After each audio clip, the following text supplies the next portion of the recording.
Okay, time for Hard to Kill. Now, I want to make this clear. If there's static, I'm sorry. I'm still trying to figure out where the static's coming from. Is it coming from my Zoom H1N?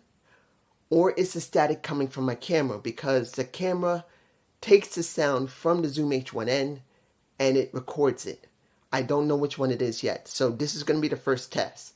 I removed the audio cable. I replaced it. It used to be an older blue cable. Now I replaced it with one of my more better ones. I thought it was fine. So if that's the issue, it's solved. But if it's not, if there's static again, I'm removing the H1N and I got a luminaire mic and I'm going to test that to see if that's the issue. If the Zoom H1N is the issue, the luminaire mic will cut that out completely. But I got to go through the steps first. So if there is static, tell me below, dude, there's static in this point, like someone did before, which I thank you, but I'm just letting you know this is what you're going to deal with. Now, Hard to Kill. See the title. Let me make it clear. Did we get something spectacular here? No. Did we get a lot of good moments? Yes. We got a lot of good moments. And I will tell you that it was interesting. But there's things that are there that you're going to be saying, really? You won't. If you think you won't, you will.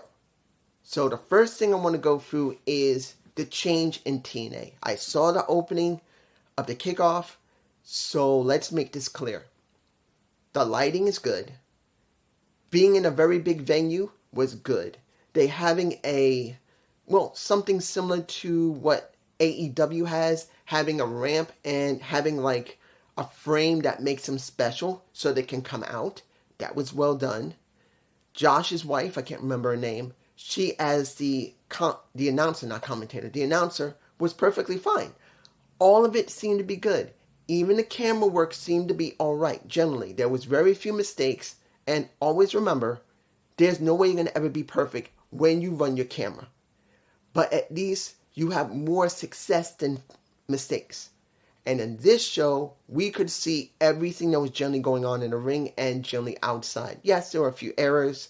Sometimes we got a lot of butt shots, but not as many as you would usually have on a regular Impact show where you saw more shots and you got this. And just in case, if you hear a lot of echo, there it is. I also removed the sock. That's the sound sock that you have on the H1N, just in case there's echo. I'm just making it clear. I got to test this thing to figure out where the problem is.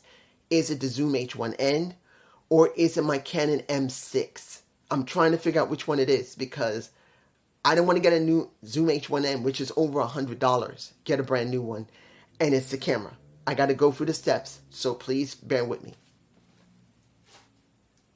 In fact, I had two of them, but one of them is missing. I don't know where the hell it went. But anyway, let's open with the kickoff. We got a match, the first match in the new era, and that is a well-dressed Rich Swann. He looked like he had a full jumpsuit, and he took that sucker down and tied it around his waist. And Steve Macklin. It must be strange for Steve not to have his woman by his side, because let's make it clear, Deanna has gone to AEW unless Steve is not re-signing, which as far as I understand, he's still in the contract, he's still there. She's not there, so it must be not like he can't handle being without her, but I'm sure he was very used to having her by his side, and her. Okay, match. Not saying it was huge, but it was what it was.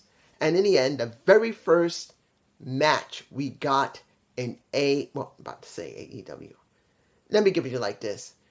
This could easily be on a Dynamite. That's the reason why I said it. This match was a Dynamite match. A good match. But it felt like a Dynamite match. Not a TNA match. That's the reason why I'm bringing it up. You gotta understand. I'm trying to be careful not to speak too loud because I know this mic without the sock on it is going to be loud. So I don't want to blow your eardrums. But I'm telling you now, it felt like an AEW match. Not a bad match, but in the end it felt like it. But it is on the kickoff, so it's alright. Now, here's where it gets very, very interesting. we got, what is the guy's name? DJ Who Kid. What a name. That is such a stupid name. But he made it up. He's using it. He's making money off of it. More power to him. But the guy that he's with, that he's running with, that he's rolling with, AJF. AJ Francis, the former top dollar, shows up in TNA. Seriously. I'm sorry, guys. If anybody thinks this is a great acquisition for TNA, personally, I'm not going to tell you yes. And I'm definitely not going to tell you no. But I am going to say this. Is he a great talker? Yes. It's one of the things that made him so well in Hit Row. But when he wrestled, it was horrid. He was never a great wrestler. He was barely okay. And we got him here in TNA. Now, they did a little music video, which they didn't get a chance to finish because we got our laughing moment. We got Joe Henry coming out, and pretty much belittling AJF. I'm going to call him AJF, guys, because it's a lot more easier to say AJ Francis. I'm calling him AJF. But they belittled him and took advantage of when he did his damn botch in WWE, which everyone fucked with him about it. So I will commend them and him because he got screwed with heavily in WWE. I don't care if that was Vince or Triple H. When he made that stupid move of trying to do a helo over the top ring rope, and not only did he fail at it, he could have blown out his knee. They played with him for so many months until he was gone. They played with him for months when he was ever on TV, and then eventually they didn't show him on TV and he was gone. So he at least has decided, I'm going to embrace the embarrassment and try to make something out of it with Joe Henley. So now they're going to have a feud because after he did that and they made like a Cheetos belt for him, it looked ridiculous, but this is what we got. And he beat him down, so we're going to get something. The second match was a tag match with the newly formed The System. Brian Myers, Eddie Edwards, Alicia Edwards. What's the guy's name? Williams. I can't remember his first name. He's a former linebacker, I believe. Or what was he? A tight end? Or not linebacker. A tight end or a wide receiver. He has already wrestled in Impact Wrestling, TNA, before. So he's now there along with Moose. So the System has now been formed, and we got Brian's and Eddie together working, and they had Kaz, but, well, not Kaz. You know, I can understand why they put Frankie Kazarian and Eric Young together, because they were the two OGs of the company. And they wanted to put over this new faction. They wanted to put over the System, and they allowed them to win. But I'm like, was it good to debut the System on the kickoff show? I'm making it clear. They got to win. Great. But was it wise to have them on the kickoff show and not the main show? They could have shown themselves.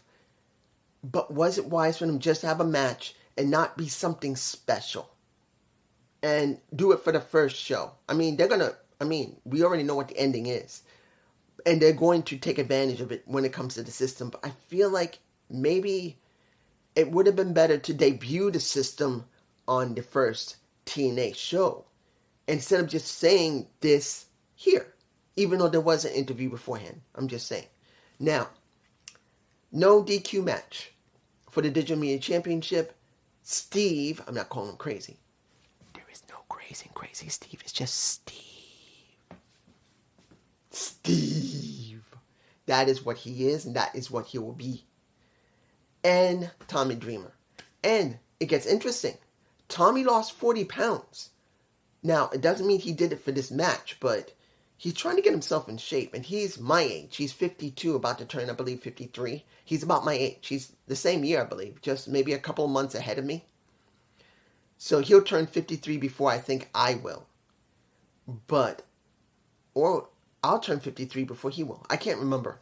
But I'm telling you right now, he at least is getting in good shape. And after all he's gone through, especially losing his mother, it's good to see that he's doing something positive for himself. He may still be a big, heavy guy, but at least he's less of a heavy guy. And that's good. And this match was actually not that bad.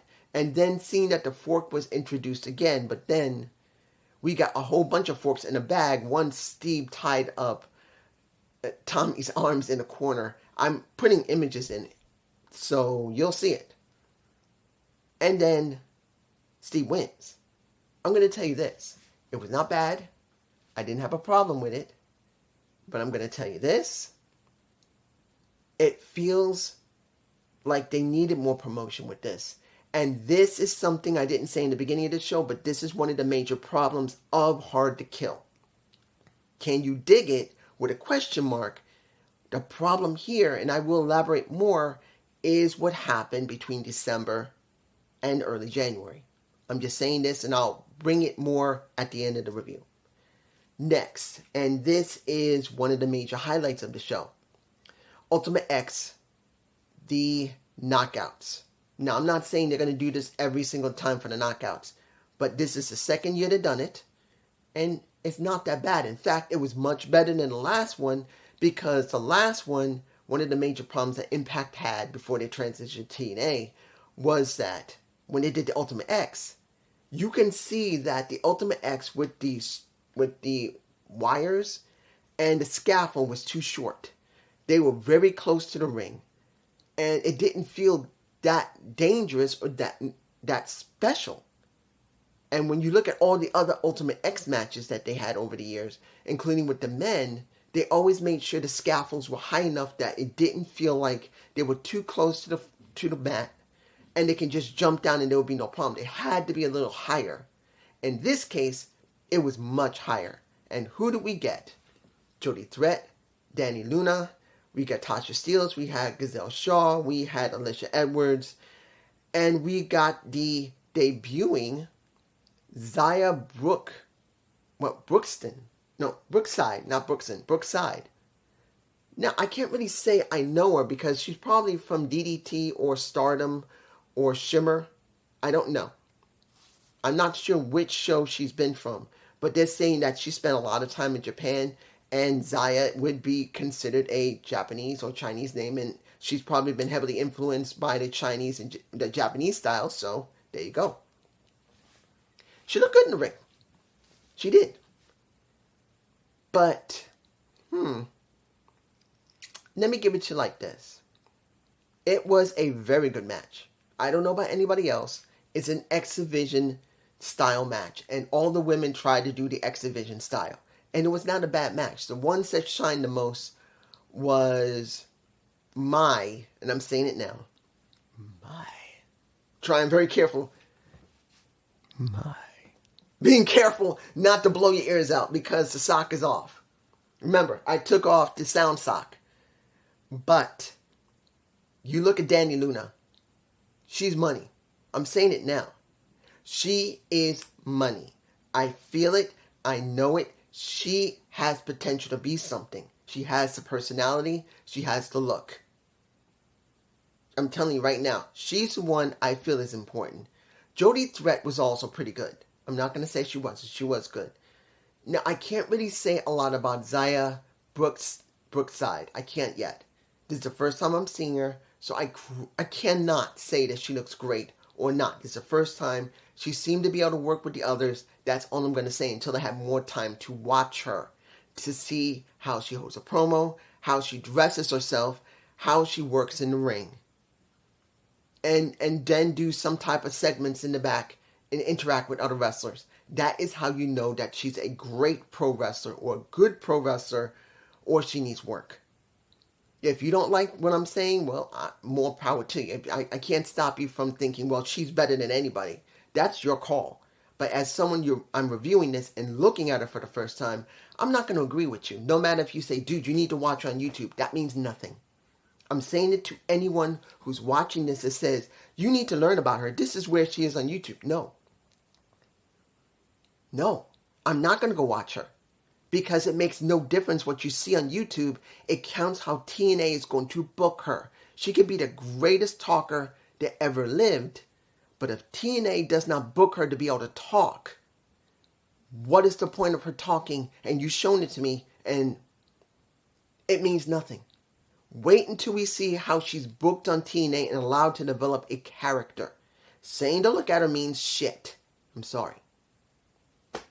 So next, we got PCO versus Dirty Dango. And we got Alpha Bravo and Podaris. I believe that's how his name is pronounced. I haven't seen Dijakovic. I believe that's his name, Dijakovic, for quite a while. I think that's his name. It's been a while since I've seen the guy in WWE. I forgot his name. But Polaris, I believe that's his name.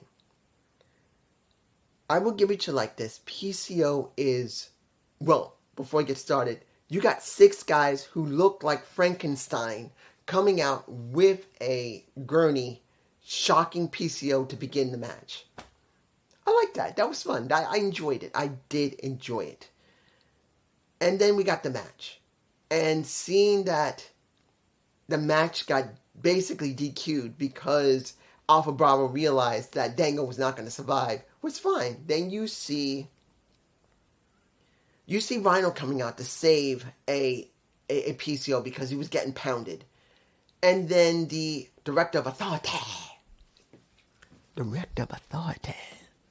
the Santino Morella decides to turn this into a 6-man tag. Rhino, PCO, and then Jake something. I'm not saying it's a bad thing. And I'm not going to tell you how I feel about the winner because I had to go to the bathroom and I missed out who won the match. You can tell me below. If I had to take a guess, it is not going to be... I do not believe PCO... I want to say that it's Dirty Dango, Panaris, and Alpha Bravo because that would make the best sense because they should be over.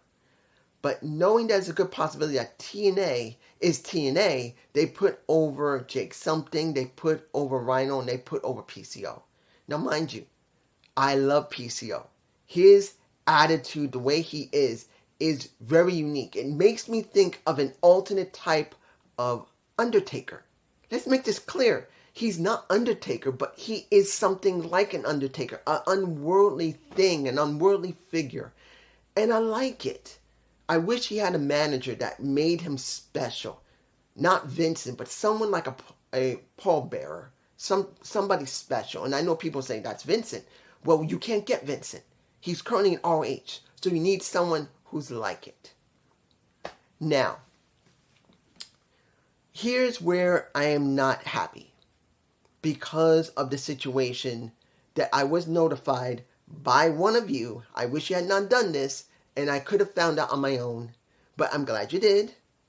Because, look, I usually do not like to deep dive into checking out the dirt sheets. I don't like doing that all the time. I'll do it when it's necessary. But I don't like doing it when something special is about to happen. I want to be surprised. And you know who you are who told me about possibly the Bellas coming up. And you know what I said. The Bellas would be no better than the Inspiration. And no matter how much you want to say the Bellas are more social media driven, if the Bellas were going to be that special and they won, that means you didn't take advantage of the Bellas from the very beginning. Because if the Bellas have gotten that over, and let's make it clear, the former Nikki Bella is doing Barmageddon, not her sister Brie, who's been home taking care of her kids. We are talking about Nikki and Barmageddon. So you saying that both of them are social media icons mean nothing unless you have time to build them up into it and make it special, like what happened with Inspiration. But the key is, if they had shown up other than Rosemary and Havoc, it would have been not a waste of time. It would have been a joke. and this is from someone who's telling you the truth, whether you like it or not, is irrelevant. You'll always have your feelings, but I'm just telling you how it will be for the company going forward. Long term, like I said. Short term, they get so much publicity, but it means nothing if it doesn't last more than a year or two with the damn Bellas, because look what happened with Inspiration. They were so hot when they came in. And what did I say? The moment I saw them and they jobbed to Havoc and Rosemary, they looked exactly the same. They used the same attitude. Inspiration? Done. I knew they didn't do anything. Even when they said on not one, not two, but 3 podcasts, they considered what they needed to do differently, and they did nothing differently. And they lasted 6 months, and they gained nothing from them. No matter how much cheers they got, they gained nothing from them. Short-term gain, no long-term gain. It was a loss. And we already know Rosemary and Havoc won due to the fact there's some type of issue with MK Ultra, with possibly, maybe, Killer Kelly can't stay or something? Or maybe Slamovich may have a problem? Or they may have a problem not working together. I don't know. But they lost. Havoc and Rosemary won. You got new Knockouts tag champions, which feels like this could have been done on a regular, whatever they're going to call it, Impact show for TNA. I don't even know what they're calling their show. They're going to call it Impact Zone again? I don't even know. Let's move on. The X Division 3-Way. Now, we just saw the owner of AAA speak with Scott D'Amore, and he made it very clear, hey, we are now in a full partnership. I guess they decided to finally do that. That means, will we get crossover between AAA and AEW, and AAA and TNA, and TNA and AEW? I don't know. As far as I know, they're still working with AEW, so it's going to be AAA and AEW separate from TNA, or all 3 of them going to work together, maybe do the, again, Wrestleverse United. You never know. But you got Van Kingo, you got Chris Sabin, and Kushida. Now, I'm going to tell you this. Who I thought should have won? Kushida. Because he's now signed to TNA exclusively full-time. And I feel that this would have been a good gift to him, saying, you come to us multiple times, you worked very well with us, we're giving you a gift. That's what I felt would have been better for him. That's what I think should have happened on the signature pay-per-view. But did I believe that was going to happen? No. I felt that Chris was going to retain, and he did. But I'm not going to tell you the matches were bad. They were not. We got a arm drag fest from Kushida, Chris, as well as Van Kingo. That was very well done. They did a lot of very good spots that would represent the X Division, which is a lot like Lucha Libre. You guys may not like it, but it's one of the mainstay of the X Division, and I do agree with it. I just wish there was more stories going with it. Right now, we don't have any stories. The question is, how is TNA going to book going forward? There's a big question. Next. This is a match I was looking forward to. Hammer Fist versus Josh Alexander. Now, I've seen Hammer Fist more than a few times in MLW when I did do reviews of it. I remember him. I haven't forgotten about Hammer Fist. He was always a very unique individual. He reminded me a little bit of Hulk Hogan with a little bit of Ultimate Warrior mixed in. And in this match, you saw him act like Hulk Hogan and you saw him act like Ultimate Warrior. A mixture of the two. There's no way he wasn't. There was no way he wasn't. And you could see the potential. Since he's left MLW, he's a free agent. And I'm hoping, I'm saying it now, I'm hoping they sign him. I am so hoping that TNA signs Hammer Fist, because you can see that he could get over with the fans. Because when you look at Josh compared to Hammer Fist, not Hammer Fist. Why did I say Hammer Fist multiple times? I mean Hammer Stone. Sorry, guys. I may actually put a little bar there saying, I mean Hammer Stone, I'm a dummy. until I get it right now. I can't believe I said hammer fist. Hammer stone. But anyway, he should be signed to TNA. They should sign him to TNA because he has something. The fans were very into him, but they were not that into Josh. Josh was trying to get those people to be interested in him, and they were not 100% interested. They were interested in Hammerstone. They were so badly interested in Hammerstone. And when you see this match, it was a good match. Did he sell very well? No. Let's make it clear. Hammerstone wasn't 100% the greatest seller, but he is very good when it comes to making it mean something. Doing an Undertaker sit-up. Doing a Hulk Hogan Hulk up. And then doing the shake. That's just how he is. So he lost. But that doesn't mean that might not be something that TNA will be interested in. I'm just saying. Now, the 4-way tag match.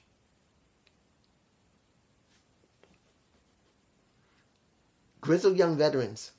I did look at the last TNA show before this one on Thursday. I did watch it because I wanted to see what Moose and well, Alex Shelley's Alex Shelley. He just spoke the way he did. But Moose sounded the most profound. But I wanted to see that, and while I was there, I saw the advertisement for Grizzled Young Veterans. And they were the best team there.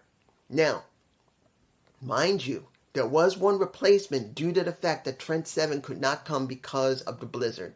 Right now, if you don't know, because you're probably living in another country, if you are like from Canada or Australia, currently part of the Midwest of the United States is having a very bad blizzard right now where the wind chill can go down to -40 to -30, and the wind is so strong that if you try to drive a car, you will be completely blinded. You won't be able to see anything. So the airports are completely shut down. It's too dangerous to fly. So he could not come in. So they ended up switching with Dorado Kid. So it was Speedball Mike Bailey and Dorado Kid, ABC, the Rascals, and the Grizzled Young Veterans. Or as they're called, the Grizzled Young Vets. I'd rather see the Grizzled Young Veterans. They were the ones I liked the most there. But I knew they weren't going to win. I felt the only ones that was going to either, it was going to be Rascals or ABC, which I really did feel that they were going to retain anyway. They were retained, and I was right. But I can't wait to see what's going to go on with the Grizzled Young Veterans, and will they book them correctly? Look, you guys know me. I do NXT reviews. When they were in Schism as Dyad, and I kept forgetting their name as Dyad, I just didn't feel it. They were trying, and they were trying to take what we were given, but they never got anywhere. Now as the Grizzled Young Veterans, maybe they will. Hopefully they will. Let's get this done. You know what it's coming down to. My girl. Jordynne Grace versus Trinity. I know I heard the rumors that she may end up going to Royal Rumble because her contract is done. She was going to drop the title. I know, I heard it. I heard it from JD. I heard it from Alex. I did check on the dirt sheets. This is one of the few times I like to do it, unless I'm going to do a Gump report. Yes, there was very strong rumors that she is now done with TNA. She held the title all the way up until Hard to Kill, and then she would drop it. Now, mind you, was it a good match? Damn straight it was a good match.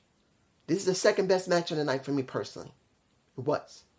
Not just because I love the women, but it was that damn good. It was. I'm not going to tell you that MK Ultra and Rosemary and Havoc, who have now rebooted themselves back to the way they were, was a bad match. But between the two women's matches and the Ultimate X for the knockouts, this was the best of all three. I'm sorry, it was. Because you had Jordynne Grace, who was Cock Diesel. I'm sorry if that was loud.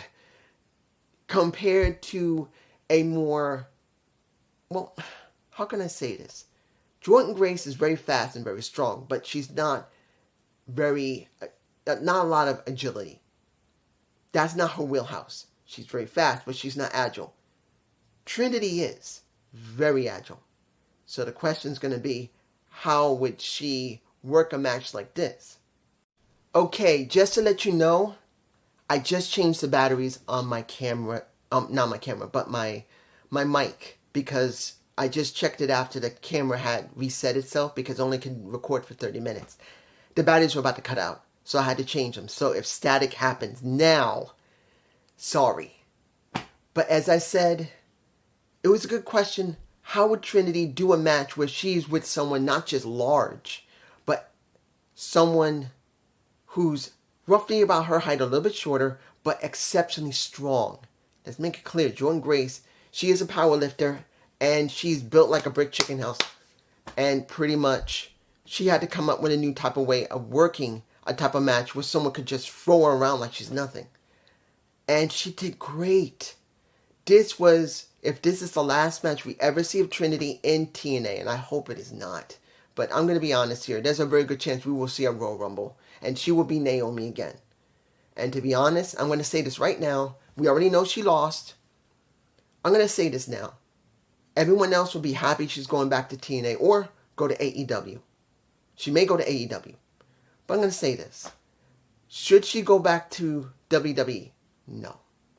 I'm telling you right now, she should not return to WWE right now. It would be a big mistake. I hope she has not made that mistake, because what has just happened with the merger, and they are now TKO WWE, you have no idea how management is going to change in the next 12 more months. And she may have made the most monumental mistake if she goes back. It would be better, like Mercedes Moné, not to go back immediately. If she's going to TNA, great, which I don't think she is. If she's going to AEW, great. I'd rather see her there than WWE, because 100% it's still in flux, no matter what anybody says. They say it's perfect. No, it's not. We do not know what this company is going to be in the next 6 more months, because it hasn't even been a year yet since the company has been sold. You have no idea what's about to happen. That's just me. Moving on. Now, almost forgot. We had someone show up that looked like it could have been Mercedes. Wasn't. Oh, she's in my face. Ash of Elegance, I believe that's what she's calling herself. The former Dana Brooke. Let me say that again. Ash of Elegance. The former Dana Brooke. Now, mind you, the woman looks beautiful. Yeah, she was with the Iceman. I believe that was the Iceman. But let's make this clear. We gave a spot like that to Dana Brooke. Now, I've never hated Dana. I always thought they could have done more with her. And I never said she was a bad wrestler. She was always an average wrestler that at least delivered generally okay. But you just gave her a spot like that. Now, mind you, it's not a bad spot. But it's Dana Brooke.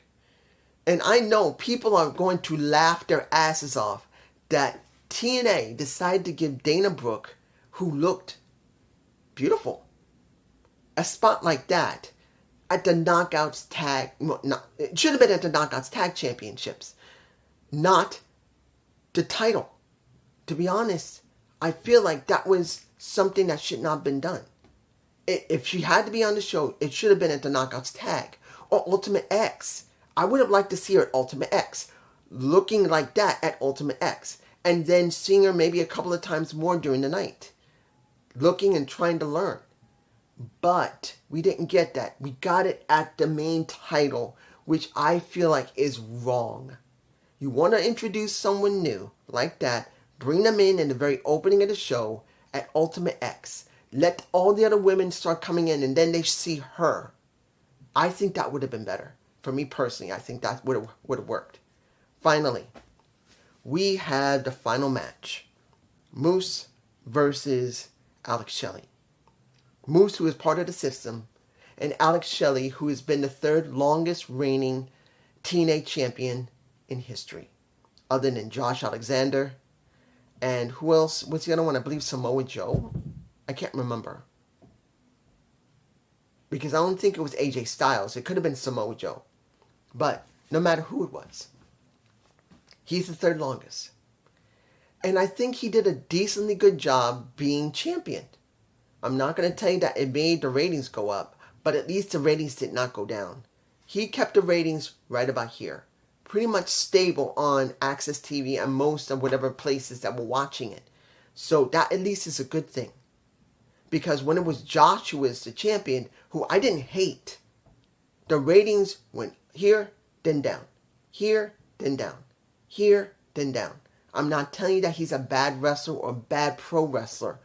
But when someone who's your champion makes the ratings fluctuate, you know you have an issue.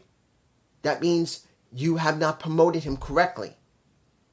And with pretty much with Alex, they kept him pretty much stable. Like he's going from one person to another, to another, to another. And the premise has always been that he's never had the shot to be a champ and to show his true potential. And now he has. And they've been putting one person harder after another, after another, after another. Until we get to Moose. And this was, I believe, one of the best matches I've seen Moose do this year. Not the best, but one of the best matches. He did a very good job with Alex Shelley. And I believe this was the best match of the night for me personally. And let me give you shit like this. Seeing that Alex lost the title, I'm not surprised. Because when you look at the time of TNA or the time of Impact Wrestling, one of the staples that showed real interest, because there were people who were interested when the 2020 began, who won a title, or in this case, a debunked title, was Moose. Moose made that title that was debunked relevant. It wasn't just because we already know that they were going to reboot before the pandemic. When the pandemic happened, they had to put a postponement on it. They had to postpone it. But they still allowed Moose to hold the damn title. And a debunked title, he had a uphill battle to get that damn thing over. And he did. Moose got that damn title over. Because he was that damn good of a pro wrestler. Not just for the work he did in the ring, but the way he talked, the way he held himself, the way he made his character mean something. To me personally, it felt like he was Hitman. The same thing that Low Ki was doing at one point. Moose was doing a Hitman style type of person that worked perfectly for his character. And then when he became champ and became the wrestling god, it kept going until they let him have the Impact Championship and they merged them. He made it mean something. And now, being part of the system, that's a new faction, he won. But then we get the surprise that many people were waiting for, that I knew. Now, I did see, I want to say this clearly, I did see Busted Open Radio, and I saw Nick Nimitz. I did see how he talked, and how interested he was about New Japan Pro Wrestling and TNA. He didn't say he was interested in staying there, but he was interested in moving around, going from one company to another, being one of those pro wrestlers that would just be a journeyman, going from one company to another, making it look great, and then moving on to the next company, and then just does the cycle over again, being one of the best wrestlers. And you have Mark Henry, you got Mickie James, Mark Henry, and Bully Ray, all three saying that this guy, Nick Nimitz, is one of the greatest wrestlers that can get it done when they need someone to just put on a damn great show. He's like the break the glass. And now to see that he shows up, he faces down Moose, he gives him he basically nails him, goes up into the fans, and then rips his shirt and he's TNA now. You know for a fact, unless he's going to probably have the ability to go and move around. He'll probably go to MLW or maybe GCW and go back to New Japan Pro Wrestling or AAA. He's going to probably have an open type of contract where he's going to be able to move around if he's permanent, because this could be temporary. I'm making it very clear. There is no guarantee that he's going to stay in TNA long, just like what happened with possible Trinity, if Trinity is finally done with TNA.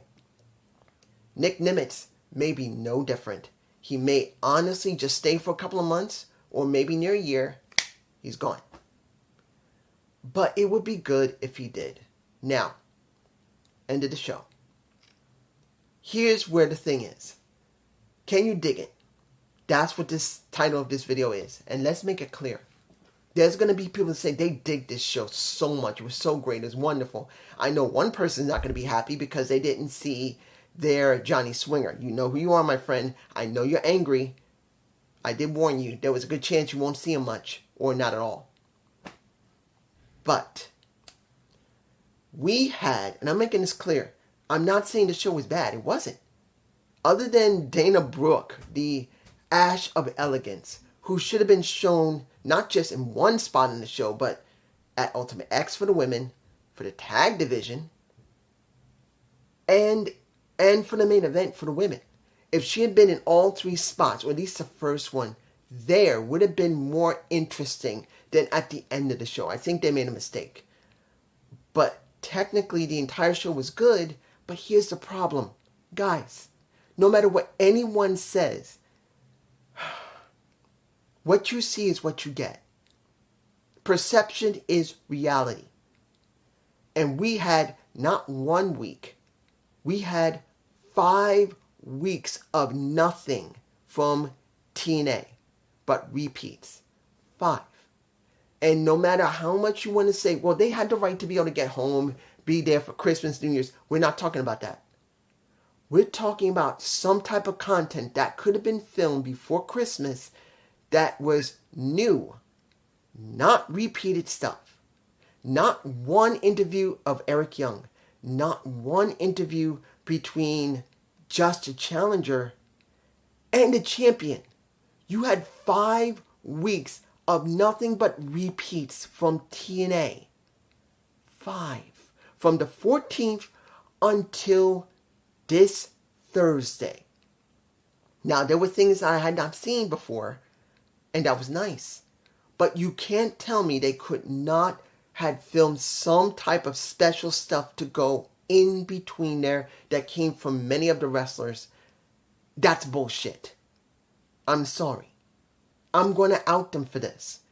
This is not about if they have the right to go home to their families and spend Christmas and New Year's, and you can prepare the new sets, the new lighting, the new camera work, or even the new, or train people to run the equipment correctly. This is about making sure you have enough content to make it mean something when you go into the new era. And we didn't get that. What did we get? We get Matthew Rimwall and Tom Finnegan. That's it? That's bullshit. I'm sorry. I'm not against Matthew and I'm not against Tom. I like them as their commentary team. But you can't tell me you couldn't have done recordings with all these people beforehand and put it on the damn show on Access TV. Not YouTube. Access TV. If it's being seen on Access TV on the damn app as well, what are you watching? What are you spending your hard money on?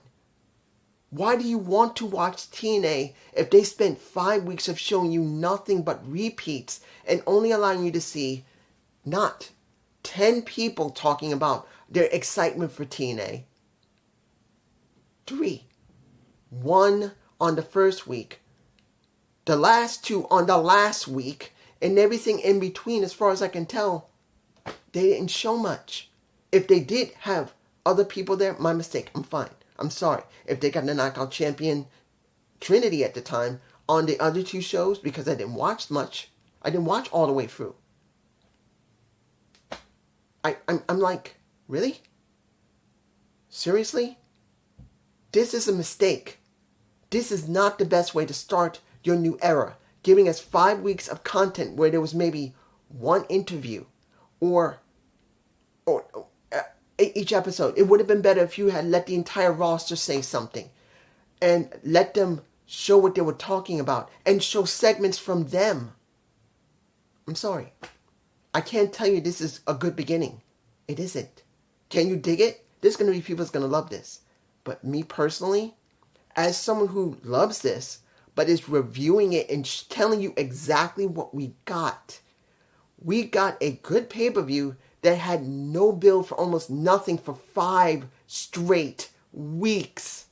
Not 1 week, not 2, not 3, not 4, 5, guys. 5 weeks. From December 14th until what we got. Now, 5 weeks of dead air and repeats with maybe a few interviews by what? 5 people probably? As far as I know, it's 5. Because as far as I know, there was nothing on last week. And I didn't see anything during the 14th, the 22nd, and the 28th of any interviews with anybody there because I did watch. Peace.